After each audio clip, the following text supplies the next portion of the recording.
Hello ಎಲ್ರಿಗೂ ನಮಸ್ಕಾರ. ಎಲ್ಲರೂ ಹೇಗಿದ್ದೀರಾ? ಇವತ್ತಿನ vlog actually independence day vlog ಆಗಿರುತ್ತೆ. ನಮ್ಮ ಆಫೀಸಲ್ಲಿ ಇಂಡಿಪೆಂಡೆನ್ಸ್ ಡೇ ಸೆಲೆಬ್ರೇಷನ್ ಇದೆ. ಅದಕ್ಕೆ ಅಂತ ನಾನು ಮಾರ್ನಿಂಗೇ ಎದ್ದು ರೆಡಿಯಾಗಿ ಹೋಗ್ತಾ ಇದ್ದೀನಿ.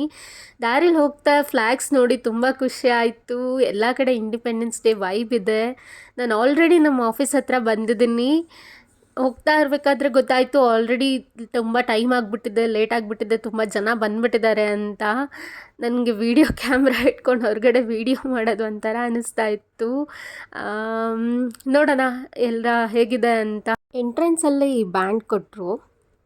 ಫ್ಲ್ಯಾಗ್ ಹೋಸ್ಟಿಂಗ್ ಕೂಡ ಆಗಿದೆ. ಎಲ್ಲನೂ ತುಂಬ ಚೆನ್ನಾಗಿ ಅರೇಂಜ್ ಮಾಡಿದ್ರು. ಆಗಿನ ಕಾಲದಲ್ಲಿ ಬ್ರಿಟಿಷರ ಜೊತೆ ಹೋರಾಡಿ ಅವರ ತ್ಯಾಗ ಮತ್ತು ಹೋರಾಟದಿಂದ ನಮಗೆ ಸ್ವತಂತ್ರ ತಂದು ಕೊಟ್ಟಿದ್ದಾರೆ. ಅವ್ರಿಗೆ ಎಷ್ಟು ಥ್ಯಾಂಕ್ಫುಲ್ ಹೇಳಿದ್ರು ಸಾಲಲ್ಲ. ಆಗ ಅವರು ಅಷ್ಟು ಹೋರಾಡಿದ್ದಕ್ಕೆ ಇವತ್ತು ನಾವು ಇಷ್ಟು ಆರಾಮಾಗಿ ಇಲ್ಲಿ ಇರೋದಕ್ಕೆ ಸಾಧ್ಯ ಆಗ್ತಾ ಇರೋದು ಅಲ್ವಾ. ಈವೆಂಟ್ ಮುಗಿದ್ಮೇಲೆ ಬ್ರೇಕ್ಫಾಸ್ಟ್ ಮಾಡೋಕ್ಕೆ ಅಂತ ಹೋದ್ವಿ. ಇವತ್ತು ಸ್ಪೆಷಲ್ಲಾಗಿ ಮೋತಿಚೂರ್ ಲಡ್ಡು ಮತ್ತು ಕಪ್ ಕೇಕ್ ಇತ್ತು. ಇಡ್ಲಿ ವಡೆ ಮತ್ತು ಸ್ವೀಟ್ನ ನಾನಿಲ್ಲಿ ಸರ್ವ್ ಮಾಡಿಕೊಂಡೆ.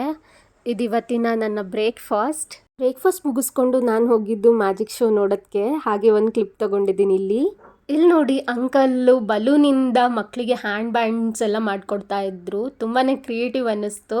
ಬಟ್ ಓನ್ಲಿ ಚಿಕ್ಕ ಮಕ್ಕಳಿಗೆ ಅಂತ ಅಂದರು, ದೊಡ್ಡವ್ರಿಗೆ ಕೊಡಲ್ವಂತೆ. ಫೋಟೋ ಬೂತ್ಸ್ ಅರೇಂಜ್ ಮಾಡಿದ್ರು. ಹಾಗೆ ಇಲ್ಲಿ ನೋಡಿ ಹಾವು ಏಣಿ ಆಟದ್ದಿತ್ತು, ಮತ್ತು ಟಚ್ ಮೀ ನಾಟ್ ಚಾಲೆಂಜ್ ಅಂತ ಒಂದು ಗೇಮ್ದಿತ್ತು. ಎಲ್ಲ ಚಿಕ್ಕ ಮಕ್ಕಳಿಗಿತ್ತು. ಹಾಗೆಯೇ ಇಲ್ಲಿ ಕ್ಲೇ ಪಾಟ್ಸ್ ಎಲ್ಲ ಮಾಡಿಸ್ತಾ ಇದ್ರು. ಯಾರ್ಯಾರಿಗೆ ಮಣ್ಣಲ್ಲಿ ಮಡಿಕೆ ಮಾಡಿ ಗೊತ್ತಿದೆ ಅಂತ ಹೇಳಿ. ನಾವು ಚಿಕ್ಕವರಿದ್ದಾಗ ಈ ಥರ ಎಲ್ಲ ಆಟ ಆಡ್ತಾ ಇದ್ವಿ. ಬಟ್ ಇವಾಗಿನ ಮಕ್ಕಳಿಗೆ ಅಷ್ಟೊಂದು ಗೊತ್ತಿರಲ್ಲ. ಹಾಗೆಯೇ ರಿಂಗ್ ದ ಬಾಟಲ್ ಇತ್ತು. ಇದು ಜಾತ್ರೆಲೆಲ್ಲ ನೋಡೇ ಇರ್ತೀರ. ಇವತ್ತಿನ ವಿಡಿಯೋನ ಇಲ್ಲಿಗೆ ಎಂಡ್ ಮಾಡ್ತಾ ಇದ್ದೀನಿ. ವಿಡಿಯೋ ಬಗ್ಗೆ ನಿಮ್ಮ ಸಜೆಷನ್ನ ಕಮೆಂಟ್ ಮೂಲಕ ತಿಳಿಸಿ. ಎಲ್ಲರೂ ಖುಷಿಯಾಗಿರಿ ಅಂತ ಹೇಳ್ತಾ ಮತ್ತೆ ಸಿಗೋಣ. ಟೇಕ್ ಕೇರ್, ಬಾಯ್.